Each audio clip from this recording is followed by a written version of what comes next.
I am unashamed. What about you? Well, we're back, even though we technically didn't go anywhere. We've explained this before to the audience, but it's, especially you guys that listen and don't actually look at us on camera like the YouTubers do. We record 2 podcasts in a row. So for you, it's been 2 days have passed for the listener, but for us, that 2 days was about 5 minutes.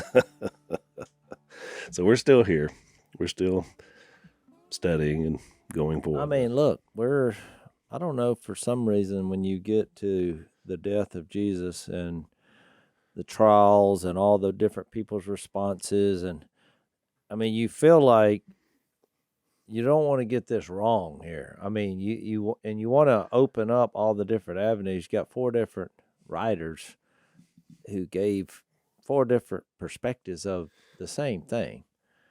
But this is where all our chips have moved in to this. This is the Son of God dying for the sins of the world, which includes our personal individual sins. And one of the things that we're doing in the way we study is we want to relate this to you guys, because a lot of our listeners, Bible study is new to you.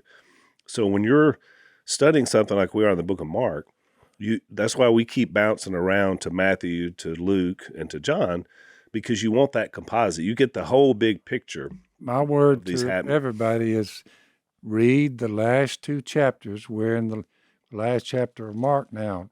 The last 2 chapters talks about the death, burial, and resurrection of Jesus. Matthew did it, Mark did it, Luke did it, John did it.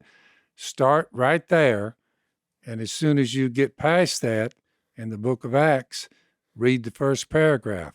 So from Matthew, Mark, Luke, and John, if they're in front of you, you say, make sure you get those 4 things nailed down. Same story, same person, Jesus, what he said he would do, he did do. What he's now doing at the right hand of God, he's doing that. So you get to Acts, just read the first chapter or 2, a couple of chapters there, a couple of chapters in Romans. But everything you'll find out centers around the death, burial, and resurrection of Jesus. Right. Everything comes back to that. That's why, and Jase is right, and Dad is too. That's why this is so important. So I want to just go back. And so in the last podcast, we'd already looked at Mark's account. Last podcast, we looked at Luke's. Matthew's, we didn't really go to because it's almost the same as Mark's. They're very similar. And we went through that book 100 podcasts ago. And we studied it. So I want to mention 3 other things in John that we haven't mentioned yet, and you can read it on your own, but we're not read the whole text, because one of the ways people mark Jesus on the cross is he said 7 different things when he was on the cross that are recorded. I mean, obviously, he probably said more that's not recorded. One in Mark we already mentioned, which was also a prophecy fulfillment, is when he said, my God, why have you forsaken me? Yeah, that's Psalm 22:1. We talked about that. So then in Luke, we had 3 more. We had, Father, forgive them, for they do not know what they're doing. Then also he tells the thief, I tell you the truth, today you'll be with me in paradise. And then he also says, Father, into your hands I commit my spirit, which is just before he dies. He says those words. In John 19, 16 through 37 is the whole, actually 25 through 37. He says 3 other things. One is there's this little intimate moment where we actually see John is there, which is interesting because at this point we hadn't seen any other disciples. But John has made his way there, and he's standing with his mother Mary. And so he looks to him and he tells Mary, he said, dear woman, here's your son. Because remember, Jesus is the oldest son. Normally, this would pass to the next oldest brother to take care of mom, because we think she's a widow because we don't ever read anything about Joseph. So he's like taking care of family business, which really is pretty powerful when you think about it in that moment, because like these are traditional Jewish family things that you would do to make sure your mom's taken care of. And here's the Son of God dying on a cross for the sins of the world. But he looks down and sees his mom and his best friend. And he's like, okay, this is your son now. And then he looks at him and says, here's your mother. And so he basically is saying, John, I want you to take care of mom. He also knows that John is going to outlive all the other disciples because he's going to be there for the revelation. It says that at the end of John. Exactly. Peter wasn't quite sure about that, so Jesus was like, "Hey, what's that to you?" It's pretty funny. It is kind of funny. Not really, but it just, you can't help but laugh that Peter's always just represents really, I think, a lot of members of our family. Right. We tend to speak first and then deal with the consequences later. But I love it in this moment, this family connection, because Jesus didn't just, a lot of people view him becoming a human being as just, well, it's almost like a little temporary, he just had a body for a while and came to do his job. And no, he was fully one of us. He loved his mother like we all do, and he in the moment he sees her knowing that he was going to have to die, because he's told her too, but still and knowing her sadness. And feeling it. Exactly right. Just like he did with Martha and Mary and Lazarus in that whole situation. So I just thought that was a really tender moment. And John's the only one that mentions it because he was there, so he would know about it. In verse 28 of chapter 19, he said, "I am thirsty." And that was the thing about, they kept trying to take him the vinegar, remember? But that's a fulfillment of a prophecy in Psalm 69:21, which is why he said, "I'm thirsty." He didn't take the vinegar. He just said, "I'm thirsty." So, but that was all a setup for the... Which goes back to that John 5 passage I kept bringing up, which is these scriptures testified about him. Even the one when he said, my God, why have you forsaken me?" Well, people that heard that, they said, he's calling Elijah. Yeah. We didn't talk about that, but Mark 15 says that in verse 35. And then they said, when they brought the wine vinegar and put it on a stick and offered it to Jesus to drink, they said, "Now leave him alone. Let's see if Elijah comes to take him down." And then with a loud cry, Jesus breathed his last. So I'm assuming they got that from the prophecy where, John the Baptist would come in the spirit of Elijah. Mm-hmm. Or maybe they had heard about the transfiguration where Elijah appeared. But I do think that's interesting that they were interested in the prophecies. They were just having trouble realizing that he is the fulfillment of these prophecies because it didn't fit their narrative. We've said this 1,000 times in the last few podcasts about the coming king. They wanted a conqueror, right? Not a weak, beaten, persecuted person on a cross. And let's face it, their thought process was, if we're going to have a Messiah, a leader that's going to establish an everlasting kingdom and covenant like they've been looking forward to, he can't die at 33. He has to stay alive. Which is why I think they were bringing up Elijah, because you remember the significance about Elijah. He didn't die. He didn't die. That's exactly. They liked Elijah. Yeah. We don't want somebody that's going to die. Well, if you don't want somebody that's going to die, you're never going to die in your mind spiritually. You're not going to surrender. But guess what's going to happen in reality? The truth, talking about absolute truth.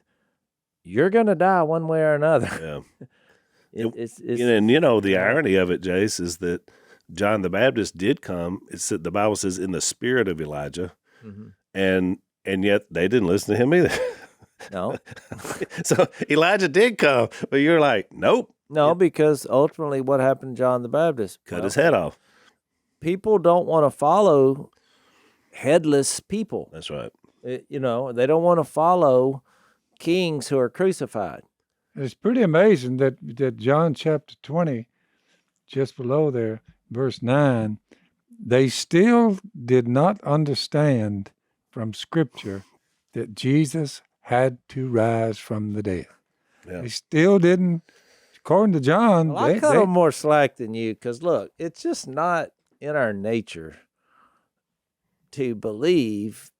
Human beings, even today, people, it's not in their nature to believe that you can come back from the dead with a body, no matter how many times they've been to church. Now, they might acknowledge it, but to believe that in reality, it's a tough sell. It's a difficult thing to say. Everything we see dies, and you don't see them anymore. Right. And if you do, then we get into ghosts. But somebody just walking down the street who was dead 3 days before. John is talking about himself. Finally, the other disciple who had reached the tomb first also went inside. He saw and he believed. They still didn't understand that Jesus had to rise from the dead. It's a tough sell. It is, and we get it. Jase is right. I mean, death is pretty final in all the cases, but this one. And I'm sure all three of us would have had the same disbelief, because there you are. Well, so remember when the women who, and I made this point before, Missy had actually listened to this, and she's like, you need to clarify that because you weren't clear. So, okay, babe, I will try. I made a point one time saying that I thought it was interesting. This is your ombudsman. Yeah. I made a point to say that there was a group of women. I'm going to try to clarify this for my lovely wife because she said that was not clear when you said that in the podcast. That if you were looking at this from a historical viewpoint, did this happen? So just what I'm fixed to say, leave in that context or you're going to miss this.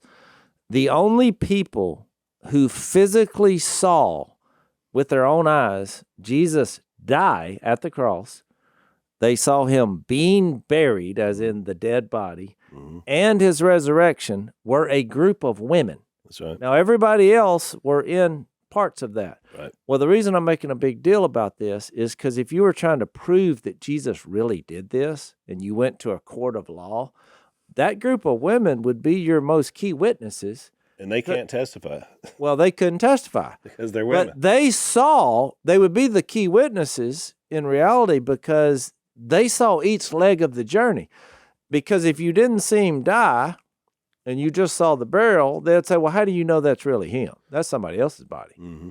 What are you trying to claim, that somebody came back from the dead? And how do you know he really died and didn't just Well, if swim? you saw him, yeah, that's right. Do you know for a fact, well, I wasn't there. Well, you weren't there because they switched the bodies.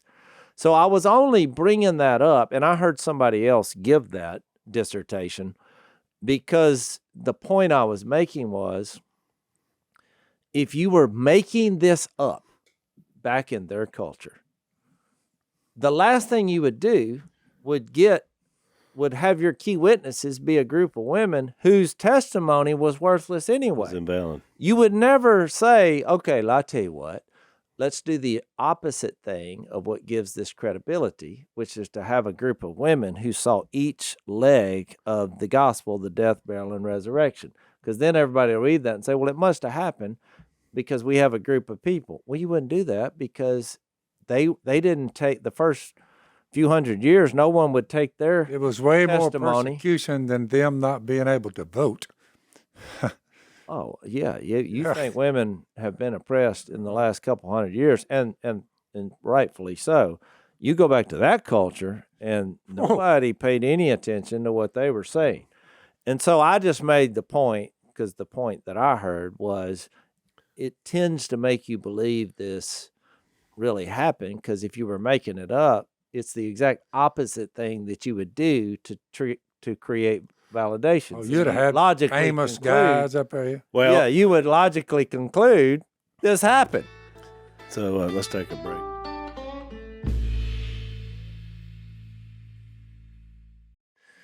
So there's my clarification. but Do you understand my clarification? I got it, yeah. Okay. And I got it the first time, but it's good to have an ombudsman to keep you in line. Well, since she is a woman, I think she was representing women historical wide. Yeah. So be a little more clear on what your point was. So there was my second attempt. Well, so what I love about it, though, Jase, the only way that makes sense, one, is that it really happened, but two, it also shows you that Jesus came for everybody. And you're right, Dad. So you look at the famous people and the important people that were in that same setting, the elders, the teachers of the law, the Pharisees, they were all there. Oh, yeah. And they were heaping insults, and they didn't believe, and they were trashing Jesus. Yep. But these women, they believed it. And then this thief believed it. And then this Roman centurion believed it and said, surely this was the Son of God. So Jesus even showing in his death, surrounded by all these people that had been looking forward to his coming for hundreds of years that missed it. And then here are these people that society wouldn't even accept, his society, Jewish society. Yep. It's amazing. That there they were, believing that he was. From there, It went worldwide and is still here. That's right. It's still going. So I wanted to mention one more. I didn't mention the last one in John 19:30, the seventh thing he said. So either before or after he said the one where he said, into your hands I commit your spirit in Luke, he also said, John recorded, it is finished. And so, a lot has been made. I've heard a lot of sermons based on that one line because really in that moment when he died, it was finished. I mean, death now had a whole new meaning. Yep. Sacrifice. So, and I want to talk a little bit about that, sort of the purpose of the crucifixion, because we've gave you a good picture of the actual happening of it. But this thing accomplished a lot. There was a lot going into that moment. And when he dies, gives himself up for us, everything changes, from a cosmic point of view. I mean, and heaven changes, earth changed, opportunities, we're changed now 2,000 years later because of what happened. And we studied a lot in different books we've studied. One of the things that happened in that moment is he fully became our sacrifice. The Bible calls it the atoning sacrifice for our sins. But he had to die for us to be able to be atoned, that atonement to work. And so this was a Jewish concept that came forward, this idea about sacrifice, but he became the lamb. He became the sacrifice. So it was one thing that's happened. And I'll give you a couple of references. You can read that in 2 Corinthians 5:21, that said, God made him who had no sin to be sin for us. And so that's when it happened. Hebrews 10:10 is another one. But he was also a substitute for justice and judgment. In that moment, he took our judgment because death was the result of sin. So he was judged, so we don't have to be. And you say, well, wait a minute, I thought the Bible says we're all judged. Well, we are, but we already know he died for us. So the judgment that we would face because of sin, the moment he said it is finished, if we believe in him, that's it. Yep. We don't fear that. And then it's a wonderful place to be in Jesus. It's fantastic. And then the other one I had written down, Jase, was he was our reconciliation. He made peace with God. You get that from Colossians 1:19 through 22. He himself, it said by his death on the cross, became the reconciler. He put us back in the right relationship with the Godhead. So all that happened at his death. What you think about it, I mean, that's a lot of amazing things that happened when God he said made him who had no sin to be sin for us, so that in him we might become the righteousness of God. That's it. Man, what a story. I'll probably add it. He defined love here. I mean, there's a lot more, right? Yeah. Oh, right. 'Cause you gotta remember, you take this from a worldly viewpoint. How does the world define love? Well, any movie you watch, it's like when they go have sex. That's like the culmination. Oh, they're falling in love, and they show the sex scene. And that's about the extent of it, sadly. And here, when you start talking about love, in 1 Corinthians 13, it's patient, it's kind, it's not self-seeking. It's all the things, the qualities of 1 Corinthians 13 were displayed on the cross. It keeps no record of wrongs. It always protects. It perseveres. I mean, he did that for us, combined with what you said in justice. And to your point, Paul even made the point, when everything boils down, you got three things: faith, hope, and love. And the greatest of these is love. So his love and the love that we have for other people is greater than our faith and our hope, according to Paul. Because you got to ask yourself, why did he do this? Of all the things he could have done, why did he choose to do this? I mean, I can't think of another explanation other than love. Yeah. For us, and to demonstrate his justice. Wasn't it John 13 when he told his disciples, the greatest thing you can do is greater love no other man has than to lay down his life, for his friends, I think he said. Yeah. And so, yeah, I mean, I mean, look, you could write down 100 things, but that is what culminates in new beginning when you said reconciliation. Because even in marriage or in friendships, and the biggest struggle is how to start over once somebody does you wrong. Yeah. Well, without forgiveness, I'm not sure you can. I mean, it's impossible. So this was God's qualities all being revealed in one act. and it was quite the act. But because you talk about justice, you talk about love, even an example for greatness and success, because him humbling himself, pride. Just try to go through life being prideful in everything. Let me know how that works out. I mean, you will fall. I mean, you're headed off a cliff, right? Because it will not work without that humility. It's interesting, Jace, because in The Chosen, Dallas Jenkins and those guys do a good job with this. The symbol right after all this happened for Christians to know each other was a fish. There were several, but a fish was the main thing because I guess the early fishermen, fishers of men, the fish became a little code thing for them. The cross, nobody thought about the cross until much later, because it was still being used as an execution device. So the cross wasn't revered the way it is today because of our recognition. Now, when you look around, everybody's wearing a cross. There's crosses on the interstate. But in their day, that was just a place where the Son of God died. See what I'm saying? And so they were much more focused on what do we do now in that moment. So I think it's interesting that has become our symbol. But the reason why is what we're talking about here, because so much happened on that cross. Well, and the fact that when he became a human in his plan, he was a carpenter.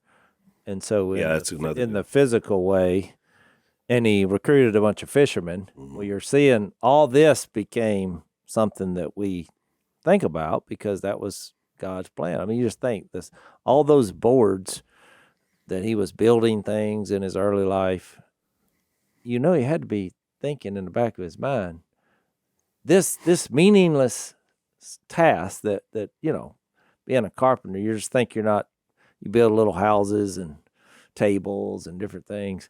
You're actually going to have nails and wood involved in your death for the salvation of the world. I mean, that is just incredible. That's right. And that's, I think, why it became such a symbolic thing, the irony of that. That's right. Yeah. And you're right. And even I was thinking about that when you said that, as one of our podcast listeners built us this table that we use for our podcast. And the wood in here came out of the back of a tractor trailer rig, it's amazing because so many truckers listen to our podcast. It is one fine table. It is a fine table. So thank you for doing that for us. It was pretty amazing. Let's take another break.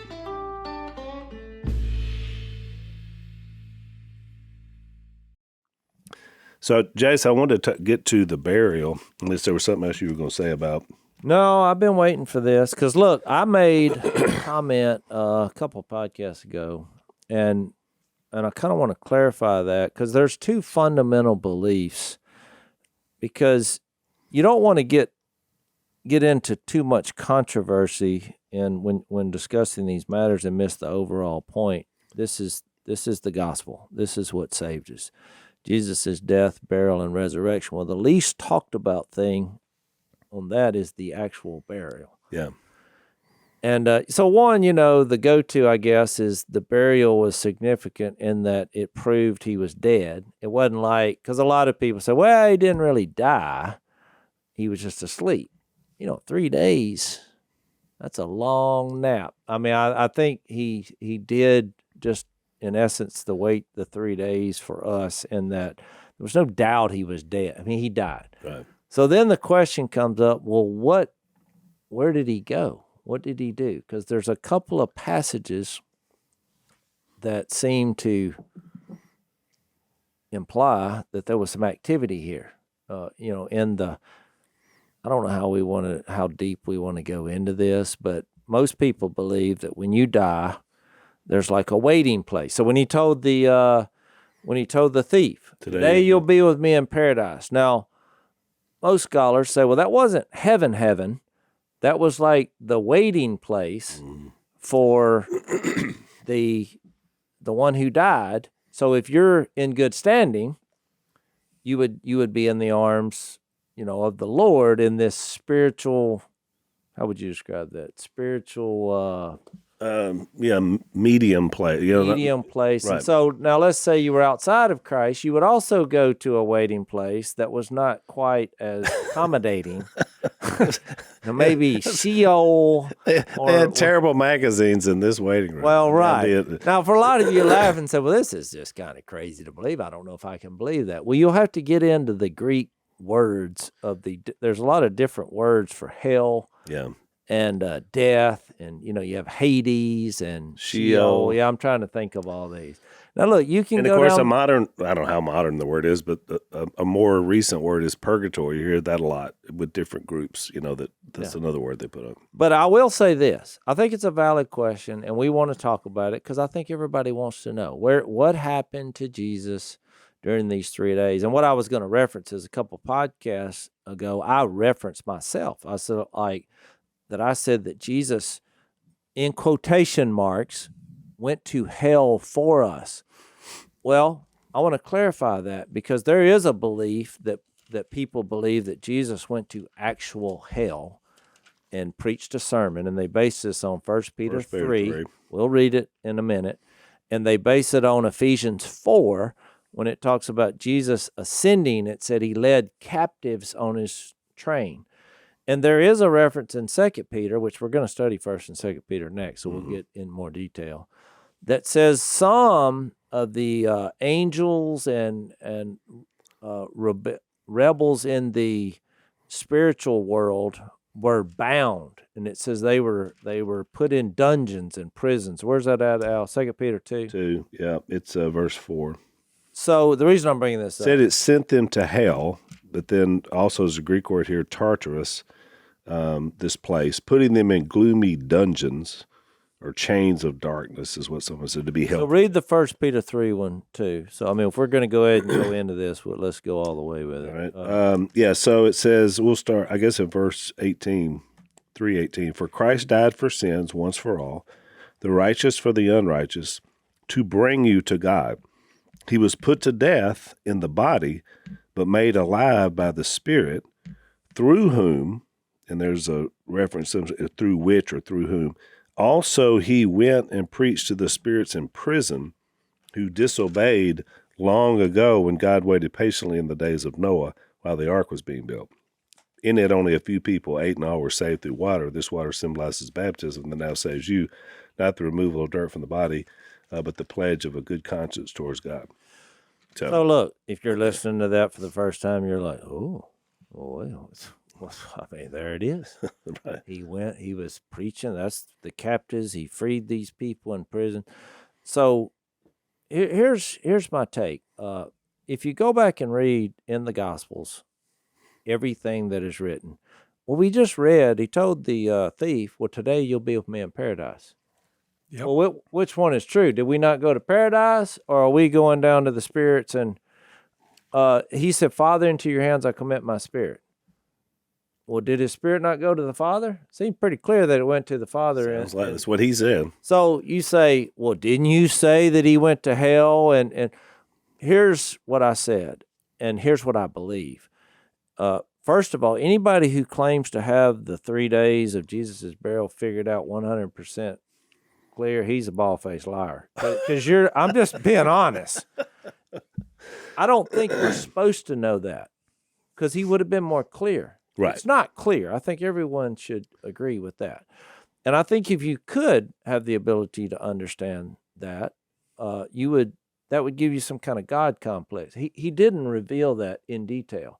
So here's what I think. I think symbolically, he did experience hell-like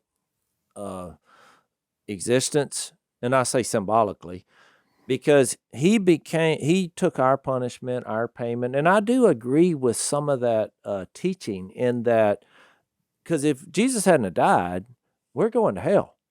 Let's just be honest. So him being abandoned by the Father, him being punished, and him having to experience death for the 3 days, that was hell-like in that it was our punishment. So I said symbolically, because I don't think he went to literal hell, because Jesus didn't do anything wrong. People go to hell because of God's justice and judgment based on you committing a sin. So the reason I'm basing that, I did this earlier, but now I think we'll give you the fuller context. So in Acts 2, when Peter gets up and preaches the first gospel sermon, which is Jesus revealed, after the Holy Spirit is poured out in Acts 2. So if you hadn't, studied the Bible in detail, stop what you're doing, read the whole chapter of 1, Acts 1 and Acts 2, because I'm just going to hit the high points. And he makes some references to what happened while Jesus was in this burial state, and that's what I want to bring out. So in verse 22, he starts talking about Jesus. In verse 23, he said this was God's purpose, this was planned, foreknowledge, and with the help of wicked men, he was put to death by nailing him to the cross. That's Acts 2:23. But God raised him from the dead. Now I want you to watch this next phrase.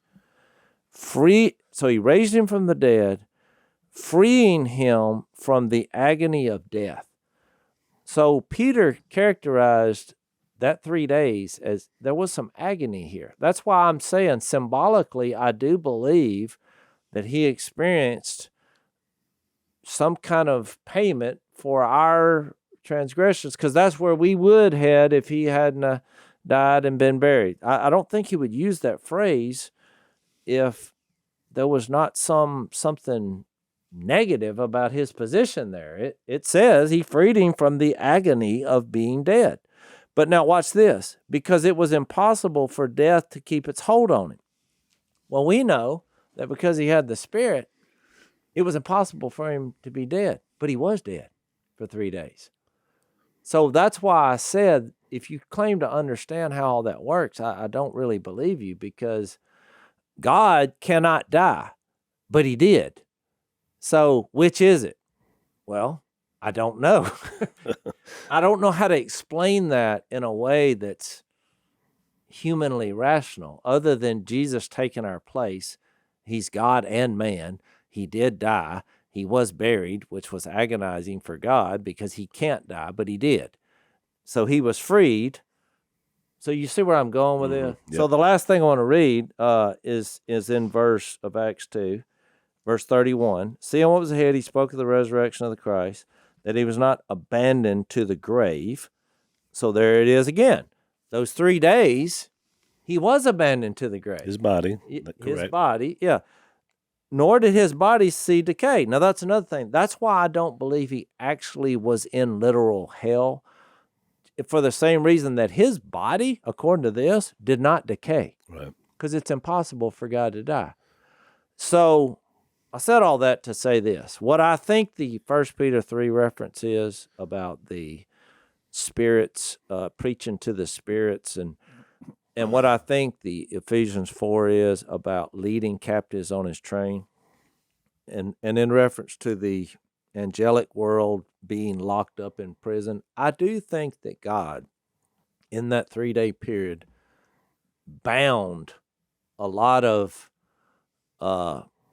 demons and angelic world who were, I believe there was a bonding going on there. Now, so when I hear that leading captives on his train, he bound them in the same way I feel like pre-Jesus' death, burial, and resurrection, the demons could possess people, not by choice. It just could happen. There was no binding here. People were demon-possessed, but I believe something happened when Jesus died and was buried and resurrected. There was a binding that occurred in the world that we can't see. Let's take a break.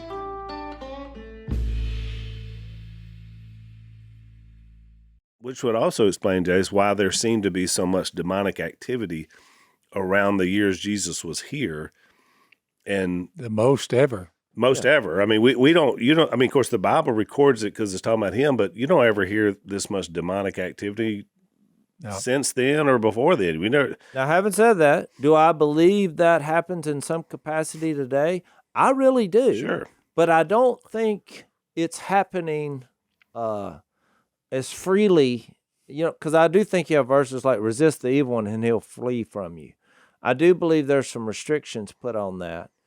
And so, I believe in the innocence. I believe kids are innocent, no matter what's happened to them and what's done to them. I believe that, there's a buffer of protection against the spiritual world.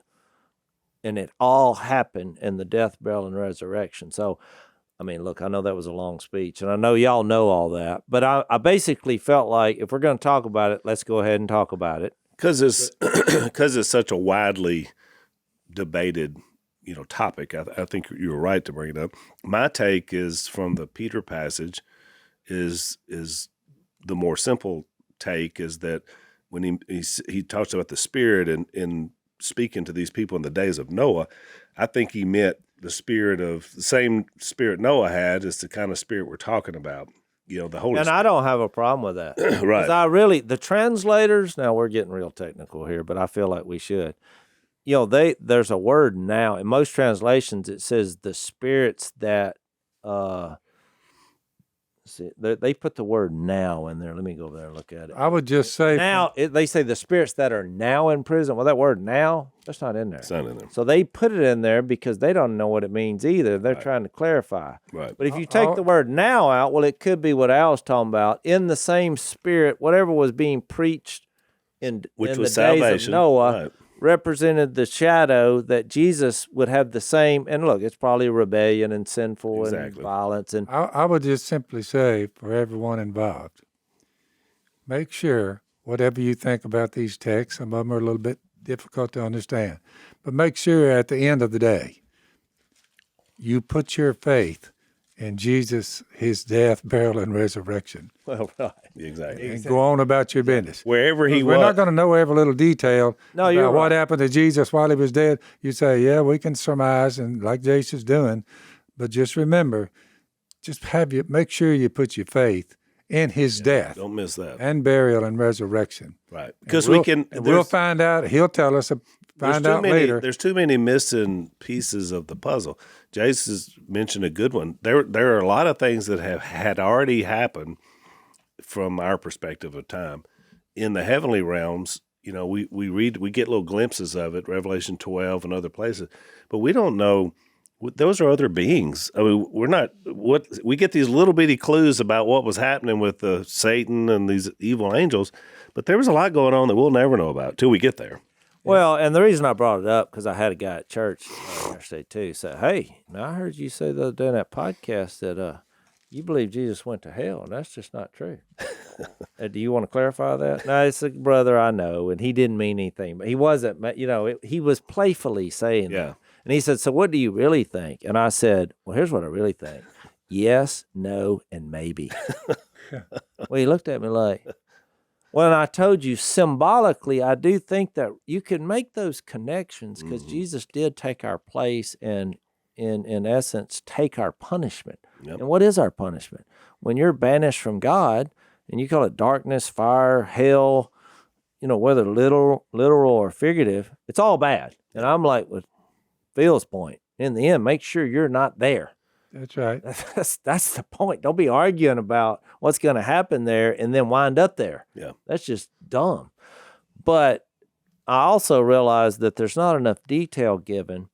And I don't think if we could grasp how God can become a man and do this and be the bridge between the two, if you could really grasp that 100%, I don't think it would be that awesome. Yeah. So I just believe you're not going to be able to get your head around that. It just like what we're going to do in heaven forever. Same thing.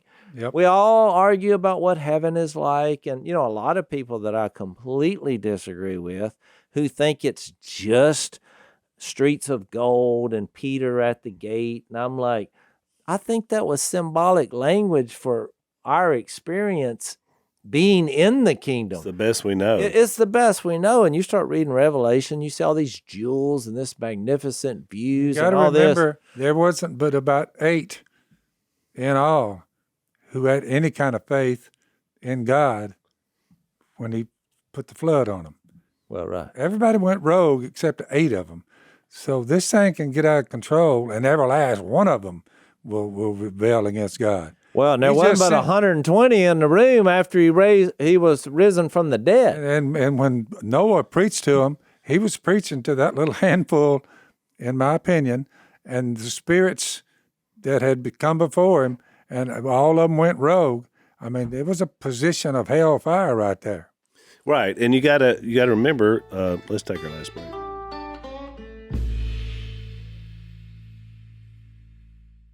You got to remember, as Jay said, there's a lot of different words throughout Old Testament and New Testament referring to these places. But just remember, heaven is with God. Hell is not being with God. That's why I read that he wasn't abandoned to the grave, because in essence, that's why I said I'm okay with you symbolically saying, he went, to hell for us, even though it may not have been the literal as because that he didn't commit any sin. Right. I don't think he went to hell. I think he just preached to the 8 who were alive, and at that time, every last one of them but the 8 were in hell.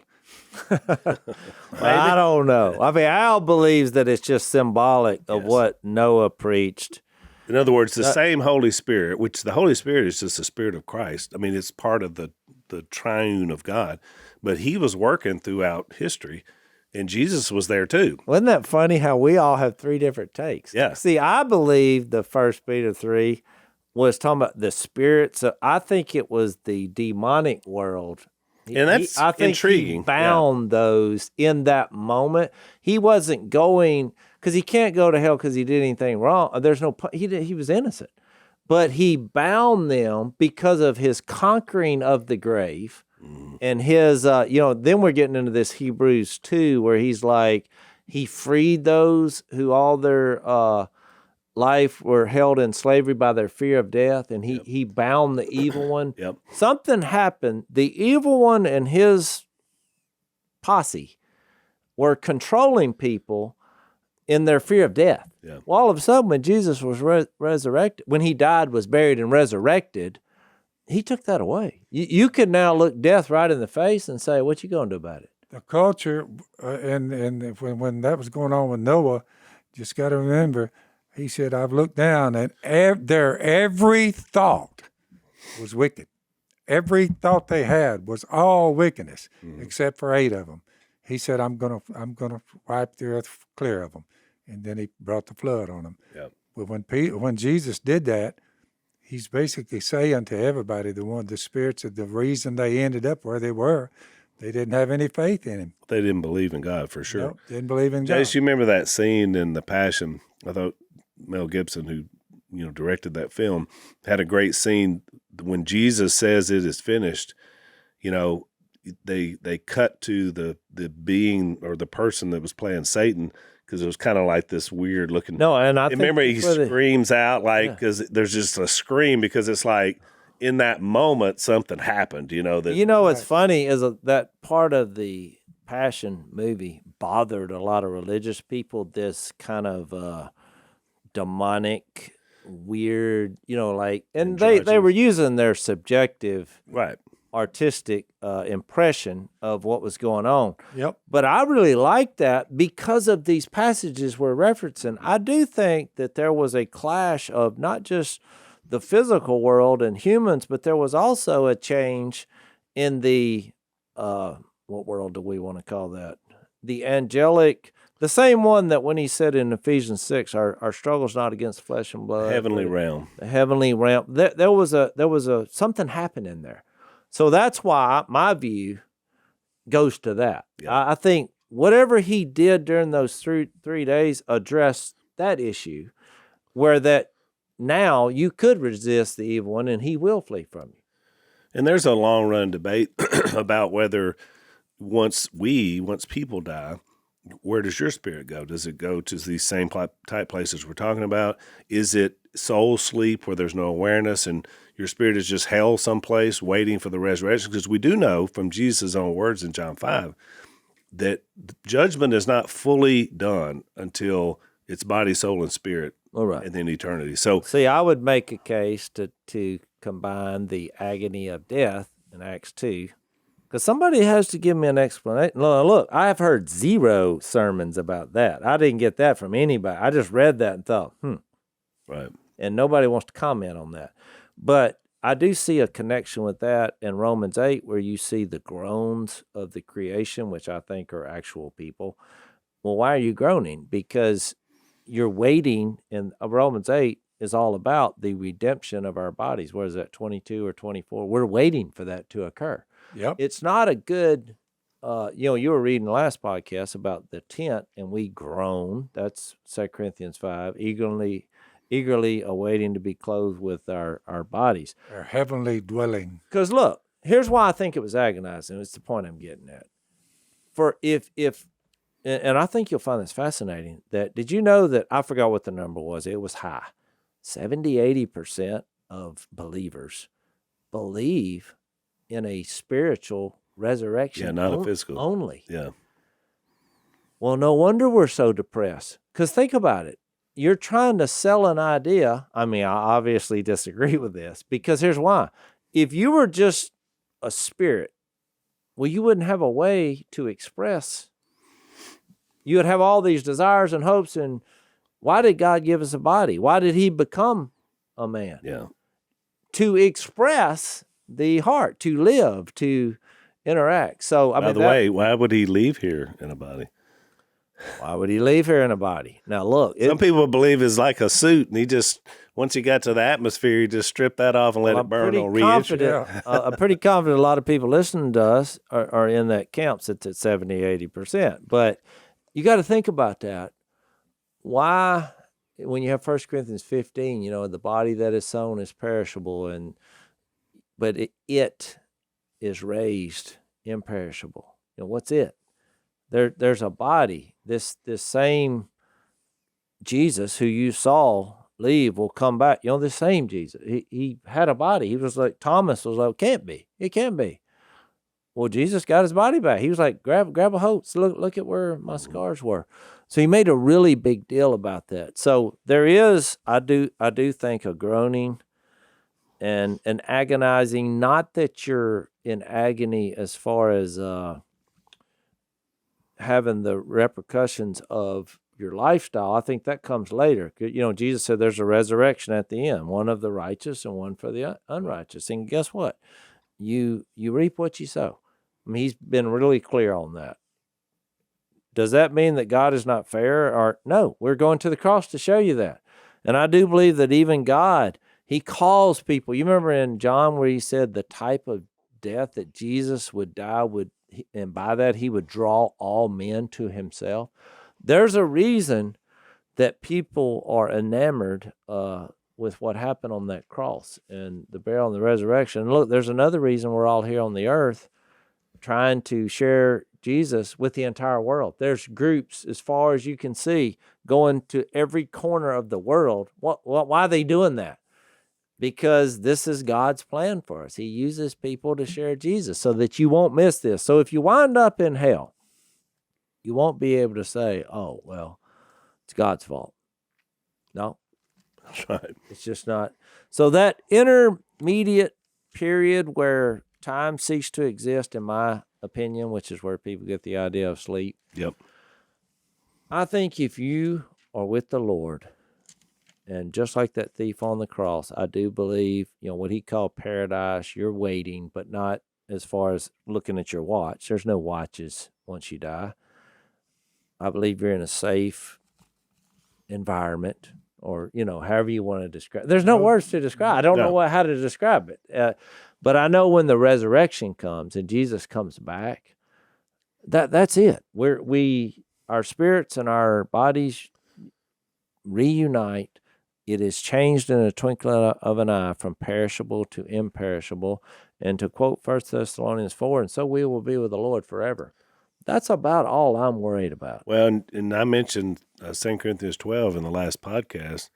Well, Paul, pleaded about the thorn in the flesh. But you remember why he got the thorn in the flesh. He said, these were given to me because of these exceedingly great revelation.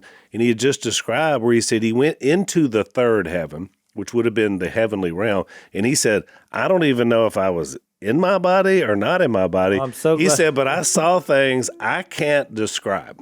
Yep. And then he said, didn't he say in there that I'm not permitted to speak about? So some versions put it that way. Yeah, I mean, look. Your safest course of action is put your faith in Jesus and his death, burial, and resurrection, and do that now. Don't miss that, right, Dan? That was Phil's invitation. Al, do you want to lead the invitation song? I will, and I'm going to lead it in the overtime. That way, not everybody have to hear me sing. We're going to head over to overtime. BlazeTV.com/unashamed is where you go for that, and we'll wrap up this idea on the burial of Jesus. Thanks for listening to the Unashamed podcast. Help us out by rating us on iTunes. And don't miss an episode by subscribing on YouTube, and be sure to click that little bell to get notified about new episodes. And for even more content that you won't get anywhere else, subscribe to Blaze TV at blazetv.com/unashamed.